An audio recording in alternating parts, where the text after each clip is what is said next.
quite a message here. Today I'm going to be preaching on something very unusual, very good, interesting title. And I call this, God Will Be As the Dew. God will be as the dew.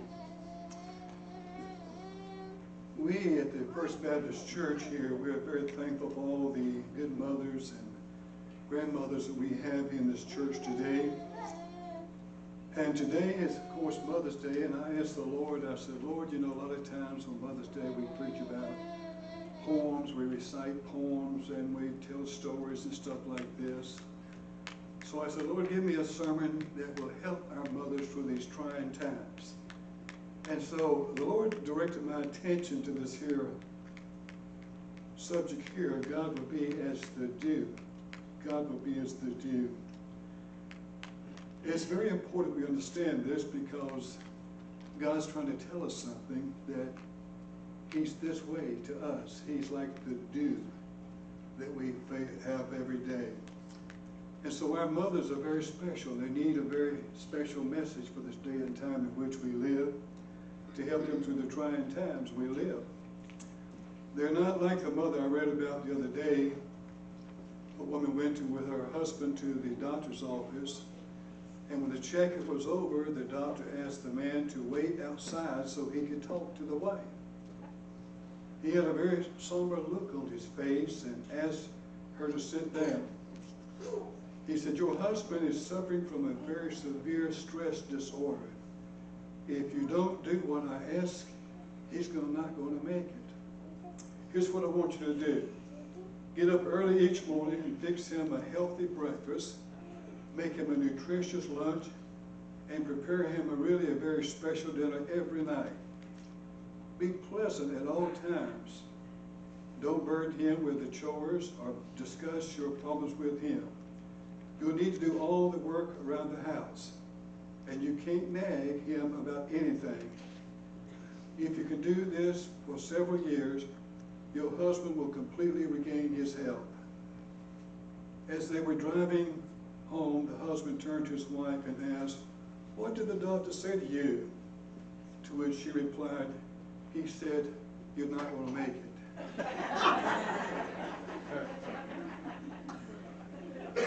Now, I'm glad we got some good mothers, aren't you? That loves their husbands, that loves their family. And so today we want to talk about that. Now, we have in our text from Hosea a scripture verse, and the scripture verse is found in Hosea chapter 14, verse 5. God said, I will be as the dew unto Israel. He shall grow as the lily and cast forth his roots as Lebanon. Now, notice that part here. He shall grow, he shall be like the dew, be like the dew. Now, that's a beautiful metaphor that we have in the scriptures here. And I'm not taking it out of context, but it sounds like I'm taking it out of context on Mother's Day, but I'm not. The context in which it's given here has to do with the definition of what dew is. And God said, I will be as the dew to Israel. Now, of course, he's speaking to Israel, but the things he said to Israel, he also says to us today. And he also says to the mothers today, I will be as the dew. Now, in order for us to appreciate this here, let's find out here what he had in mind about this here. When he said that I will be as the dew. Now, the fact is, dew is a lot of, certainly something that we see and we experience all the time. And ladies generally do not like it because it takes the curls out of their hair, right? And we men generally don't like the dew because it gets our shoes wet when we walk across the grass. And before we had permanent pressed clothes, we disliked it because it took the crease out of our pants. So we generally don't have anything good to say about dew, not in a very positive way. But God has something good to say about it. Let's see what God had in mind. In order to see what God had in mind, we've got to look at the explanation of what dew is. The Bible tells us, well, not the Bible, but the definition says this here. Dew is a deposit of water, droplets, formed at night by the condensation of water vapor from the air onto the surface of objects exposed to the sky. Dew forms on the clear nights when the air is calm or winds are light. The process that produces the dew begins as the sun begins to set at night, begins to fall. Objects exposed to the open air cool faster than the air around them. And if it's sufficiently humid, water vapor condenses and out of the air covers the object. So that's the definition. Now, in order to understand what God said we shall be as the dew, we got to understand the definition of what dew really is. So that's in the explanation. For example, first of all, dew, we find out, comes in the stillness of night. You won't find dew when the wind's blowing and stuff like this. It comes in the stillness of night. Now here's the problem.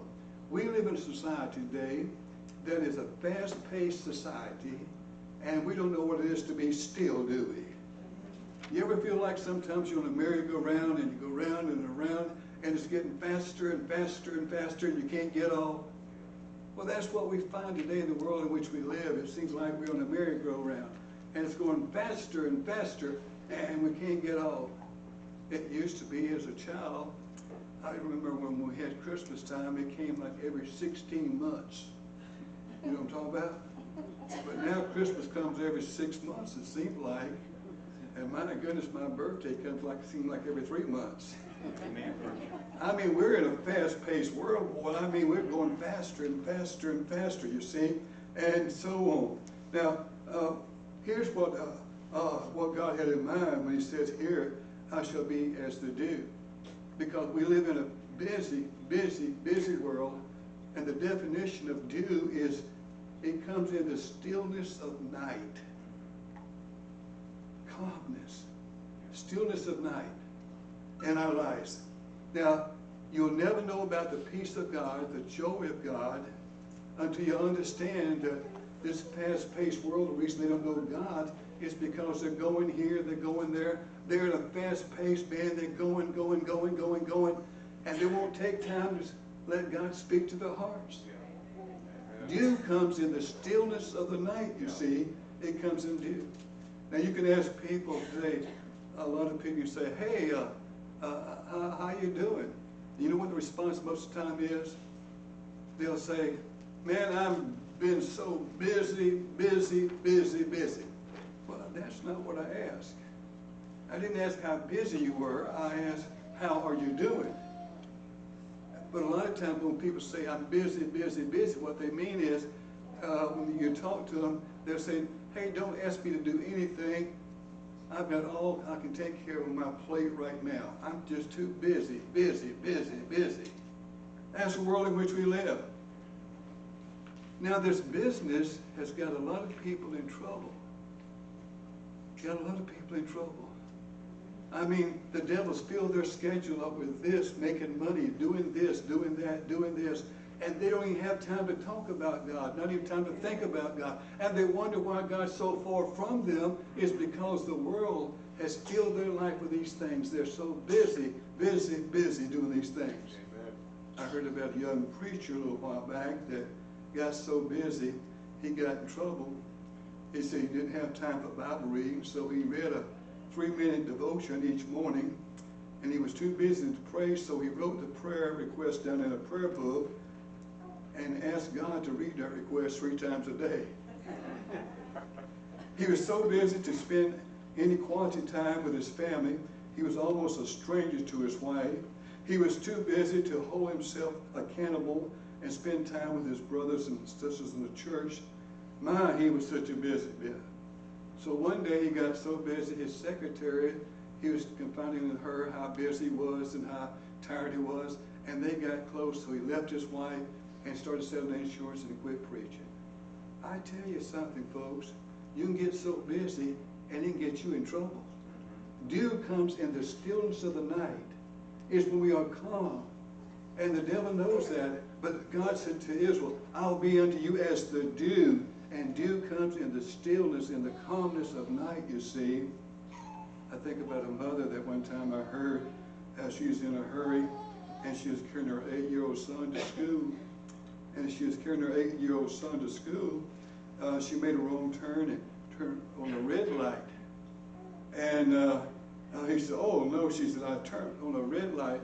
The little boy said, Mama, don't worry. She said, that highway patrolman behind you did the same thing. Hey, I tell you what, we get in trouble being busy, can't we? We're in that fast lane, man. And the devil, that's exactly where he wants you. But God said to Israel, I'll be as the dew, and dew comes in the stillness of the night. We've got to learn to be calm and learn to not be so busy doing this and that. Someone said you can tell that you're too busy when you accidentally enter your password into the microwave. You email the person who works at the desk next to you. Your reason for not staying in touch with friends and family is that they don't have an email address. You pull up in your own driveway and use your cell phone to see if anyone's home. Leaving the house without your cell phone, which you didn't have for the first 20 or 30 or 60 years of your life, is now a cause for panic, and you turn around and go back and get it. Lunch is the gum you're chewing on the way from one meeting to the next. When your parents ask your roommate, how's your roommate doing, and you say, who? We are so busy. We're so busy, so busy. And the fact is, we feel like, you know, that I can't slow down. I got to do this. I'm on this merry-go-round, and it's getting faster and faster and faster. Some research was done recently about this, about the British Council's researchers, and they secretly timed thousands of pedestrians the speed of walking across the globe, including London, Madrid, Singapore, and New York. And using that, the President research team discovered that the pace of life is now 10% faster than the 1990s. 10% faster. The biggest change was found in the Far East, with the pace of China increasing up to 20% faster. And the people in Singapore win the prize. They were 30% increase, resulting in becoming the fastest moving city in the study. Now, isn't that something? Every year it seems like it's getting busy and busy and busy. You talk to people, hey, how you doing? Man, I'm so busy, I'm so busy. I'm just so busy. They found in the same research that those who were less busy, they had better health than those who were busy. We're paying a price for it, no doubt about it. Now listen, we can slow down. Our God will slow us down. Did you know that? You said, oh, preacher, I'm so busy. I'm just so busy. Well, God said, I'll be as the dew. And dew comes in the stillness of the night, the calmness. We got to learn that. Isaiah 40:31 says this here, but they that wait upon the Lord shall renew their strength. They shall mount up with wings as eagles. They shall run and not be weary. They shall walk and not faint. My goodness, isn't that a wonderful verse? One man was all uptight, and the guy said, hey man, why are you so uptight? He said, well, here's the problem.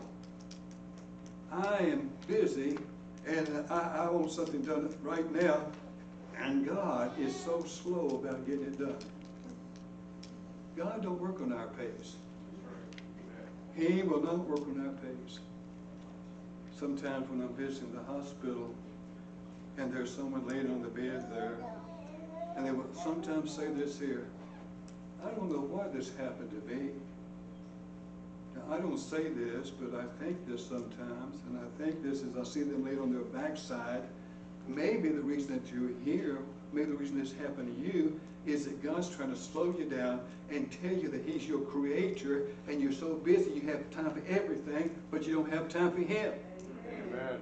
If we don't slow down, God has the way of slowing us down. He really does. And today we're paying a price for it. No doubt that we got more heart attacks and high blood pressure and so on. You can hear people sometimes today, they'll say, it's almost become accepted. It's almost become accepted. Have you had open heart surgery yet? As if, you know, have you had it yet? It's like it's expected us to have this here because of the world in which we live. And so physically and spiritually, we're paying a price. Now, it's an irony of our modern day lives that while technology is continually inventing things to save us time, that we're getting busy and busy and busy. I'm not going to ask you to raise your hand and tell people how much you spend time praying each day and reading the Bible and how much you come to church. People just say, I don't have time for that. I know I should, but but God said to Israel, I'll be as the dew unto you, and dew comes when? It comes in the stillness, in the calmness of life. And if you don't make time, if you don't, so busy, hey, guess what? We got people today, when they come to a red light, man, they just can't wait for that light to change. Hey, if they ain't got time for a red light to change, you reckon they got time to wait on God? I don't think so. I don't think so. I was at waiting for a train to pass a little while back, and there was a guy in front of me, bless his heart, felt sorry for him. He was so impatient, he started beating on the steering wheel. Man, he was up on it. He could hardly wait for that train to get past. He gotta go, gotta go, gotta go. You ever have somebody behind you, and they pass you, and they try to beat you to the next red light so they can stop before you do? I mean, it's the world in which we live. It's the world in which we live today. But dew, God said, I'll be unto you as the dew. He's talking to moms here, and he's talking to us. And if you want to get to know God, you got to spend some time with God. You got to lay aside some things. You got to slow down and make time for your Creator. Yeah, I'll be as the dew unto you. But if you're not willing to do that, hey, guess what? You will never know the blessings of God, knowing God intimately, I think about a couple in the Bible, two ladies by the name of Mary and Martha. Remember those two ladies? We find them two ladies, they love the Lord, no doubt about that. But one of them never knew what it is to have for God to be as dew unto them, because she was so busy, Martha. And she had a sister called Mary, which the Bible said also sat at the feet of Jesus and heard the word. And one day, she got upset because Mary was in there sitting at the feet of Jesus, and she was trying to do this, trying to do that, all these things. And she got upset and said to the Lord, why don't you make her help me? I need some help. Yeah. And she probably expected the Lord to say to her, Mary, get up from there. You're wasting time. Get in there, fix them plates, and set that table. Get in there and help your sister out. But you know what the Lord did? The Lord rebuked not Mary. The Lord rebuked Martha. And he said to her, Mary, Martha, one thing thou lackest. And that is, what Mary is doing. She's doing the very thing that you should do. God will be as the dew. In other words, if you're going to know God in that intimate way, it comes in the stillness of night and the calmness in your life. If your life is so jam-packed with this and that, hey, you're going to be one of those to say, how you do it? Man, I'm so busy. Well, do you really know the Lord? I mean, do you have an intimate relationship with the Lord? No, you don't. Why? Because the fact is, you don't have time for God. You don't have time. The devil's got you. You need to turn that television off and sit at the feet of Jesus. You need to turn that radio off and sit at the feet of Jesus. You need to put that book down, that magazine down, newspaper down, and sit at the feet of Jesus. You need to say no to your family who's always saying, do this, do that. No, I can't. I don't have time for all that. You need to turn that telephone off that you're always hanging on. Great day, isn't that a sickening thing today? Everywhere you go, these people, the devil's got them, man. He's got them. They got that telephone right there before them 24 hours a day, and they don't have time for anything. It just depends on what's on that telephone. And then some people got to turn that computer off. Hey, the devil knows that. He knows how busy it is. He knows that God's supposed to be as the dew unto us. We have got to make time for God in our lives. Dew comes in the stillness of the night. You ever hear anybody say this? Preacher, what you're saying is true, but I don't have time for all these things. What they really should be saying is, preacher, what you're saying is true, is but I love this more than I love God. I love this more than I love God. Because the things that we love is the things we do. And when you get where you really love God, you really love God, you really want to know God in a greater way, hey, guess what? You'll make time for God. But not until then. Dew comes in the stillness of the night. Someone said the bad news is time flies, but you're the pilot. You decide how you're going to go. You decide what you're going to do with your life. Steve Jobs, founder of the Apple computer, he talked to John Scully, president of Pepsi-Cola, and Steve issued a tremendous challenge to Scully. He asked, he's wanting him to change over to Apple computer. And he says, do you want to spend the rest of your life selling sugar water, or do you want a chance to change the world? Same with us. We have to decide what we're going to do in this life with the one life we got. You only get so much time. Time belongs to God, and God loans it to you. And when he loans it to you, you decide what you're going to do with it.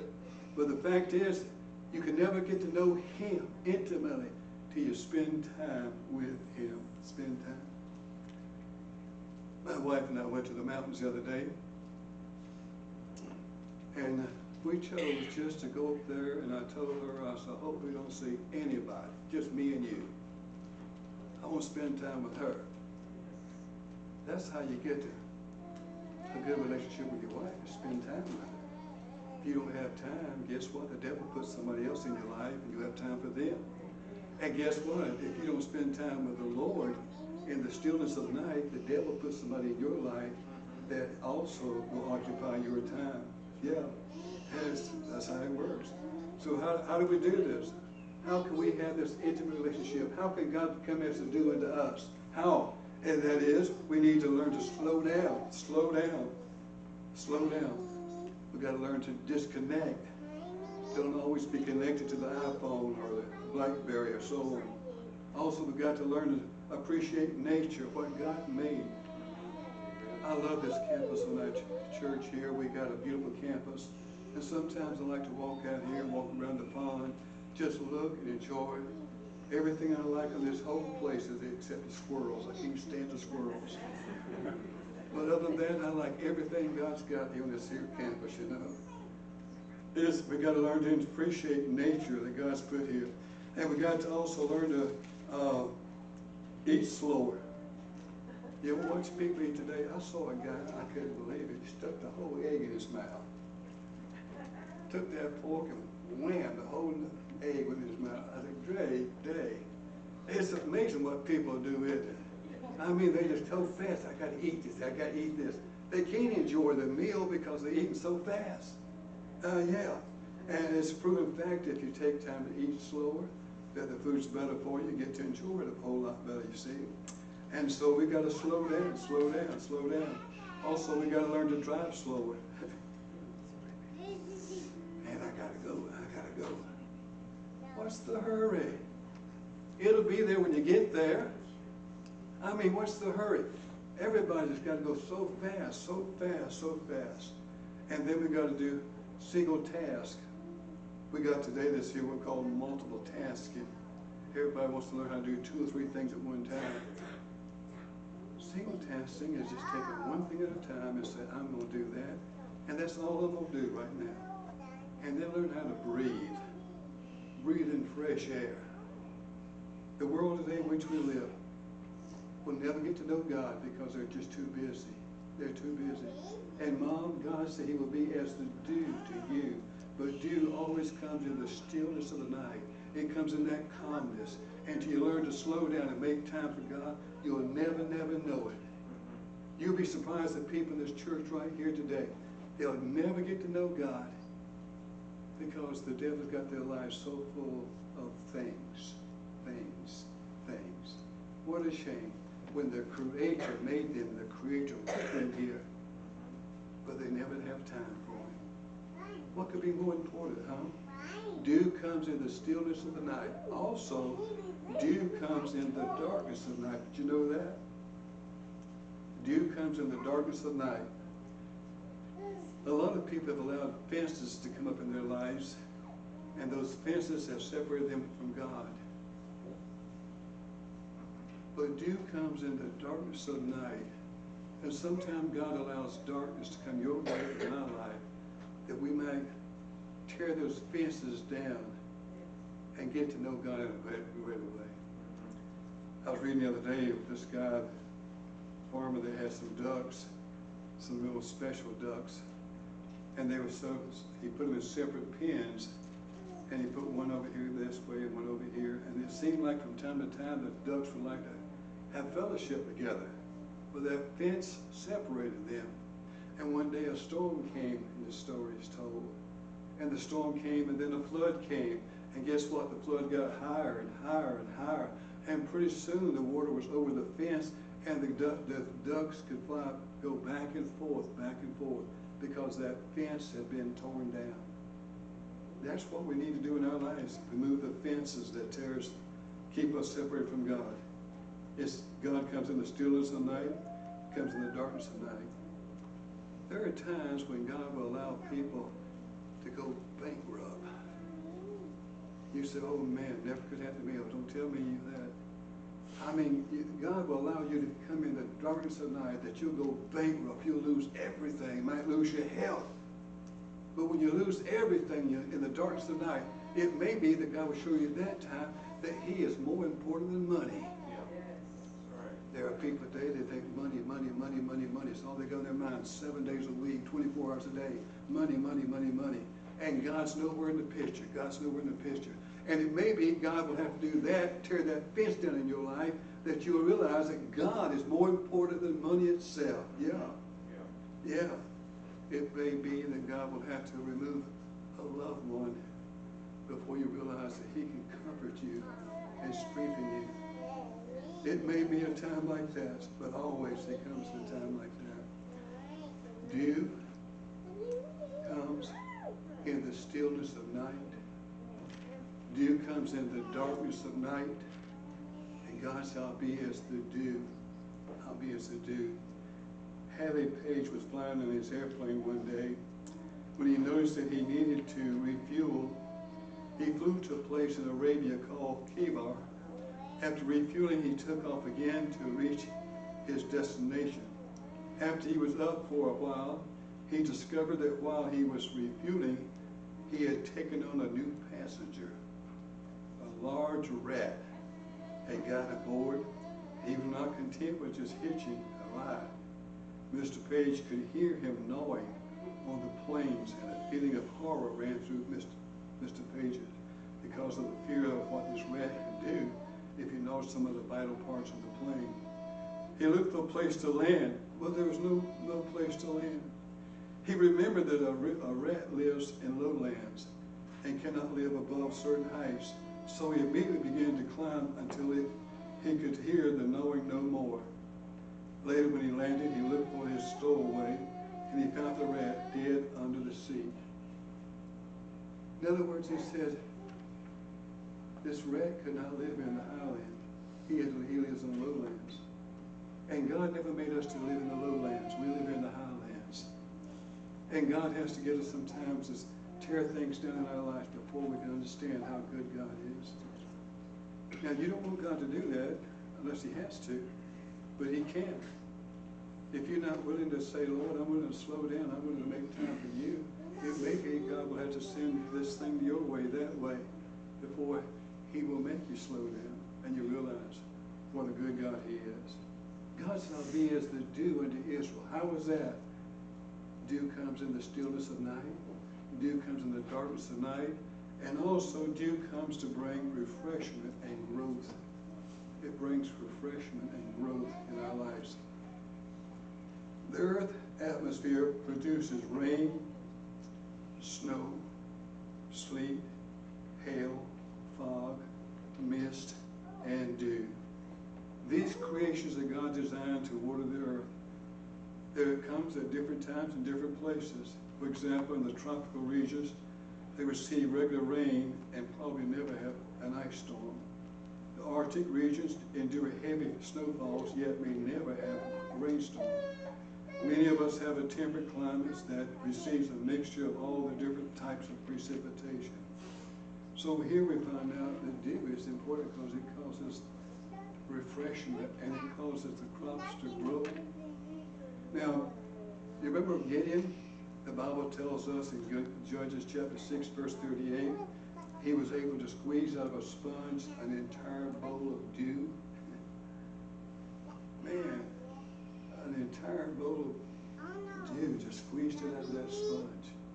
Hey, it made little difference if it rained in Palestine or not, because if they got the dew would water the crops. The dew would water the crops. That's why Elijah got Ahab all upset when he said about judgment. There shall not be dew nor rain these years, but according to my word. They depended on that rain. They depended on that rain in order to survive. The plants would absorb the plants, and it would absorb the dew and refresh them and make them that way. Now, plants react to certain things where it's all right. I know Brenda, when she takes care of our flowers out there, she talks to them. There was a time that she said, you know, when you talk to plants, there's something wrong with you. But they tell us that in research now that if you play music and you talk nice to the plants, that they react in a very positive way. They really do. At one time they'll put you in a straitjacket, but now they say that's the way you do it. That's the way you do it. So here, God said, I will be as the dew to my people. Dew. Now, a plant might go through a very hot, scorching days. The sun's hot all day long. And then that dew comes, and you can almost hear the dew say, oh, that feels so good. Oh, that's so refreshing. Hey, that's the way it is in God's presence, you know. You can have the scorching experiences of life, and you say, man, oh man, things are rough. And get in God's presence and leave and say, man, I feel a whole lot better. I feel a whole lot better. You ever work real hard, and man, you were so tired, and you said, I can't wait to go home and get in the shower. And man, you can hardly get in the shower. You're so tired. But you got in there and you turned that water on, and then you got a little bit of cold water coming in. And man, all of a sudden you could feel that things leave your body and you begin to get refreshed over and over again. See, God knew what he's talking about. God said, I'll be as the dew. I will bring refreshment to you. Now, you can't have that if you don't have time for God. Now, he's talking to us. What he was saying to Israel, he's also saying to us. And that's the reason today why a lot of people today, heart attacks, all kind of bad things, high blood pressure, different kind of things happening to them, is because they just don't have time for God. Their Creator that made them, they're going to spend their whole life. And when they leave here, they have never come to know him. What a shame. What a shame. Young people, I'm going to tell you something, that if you're young today, if you learn to spend some time with the Lord, you're going to be a whole lot better shape than those who do not. When I first got saved as a teenager, they told me that I need to have what called a quiet time. And I thought, quiet time? Yeah. Turn the TV off, turn the record player off back then, turn everything off, and just get with the Lord and spend some time with him. It's refreshing. It strengthens you. It helps you to grow in the Lord. It really does. So God had this in mind when God said, I will be as the dew to you. And he's talking to mothers. He's talking to mothers. Today in this tragic age we live in, that you need the Lord to help you. And he wants to be as dew unto you as he was to Israel. A boy named Tom grew up learning how to live off the land from an American Indian. When Tom had come of age, he decided to test his survival skills. His plan was to travel around the United States and spend time in the most challenging areas. He stayed in the Grand Canyon and the Badlands, and the final test was to see if he could endure the desert of Death Valley. Before Tom set out on the final leg of his journey, he left his car with a local store. He told the man if he was not back in 8 weeks, he was probably dead. The store owner replied that Tom would be dead in 2 weeks. Undeterred, Tom struck out to begin his test. The desert was more than trying than anything he had ever faced. His main source of drinking water was dew. Every night he lay out a dew-catching device, and in the morning he would have collected enough of fresh drink. As the days went on, Tom lost track of time, and after 9 weeks he decided it was time to go home. With the dew of heaven to drink, Tom reached his goal, but without it he would have stood no chance of survival. Without the spiritual dew of heaven from God, we have no chance of surviving either. God is saying, I want to be as the dew to you. I want to be as the dew to you. What do you mean by that? He said you need to find a place of calmness, a place where it's just quietness. He's telling you that.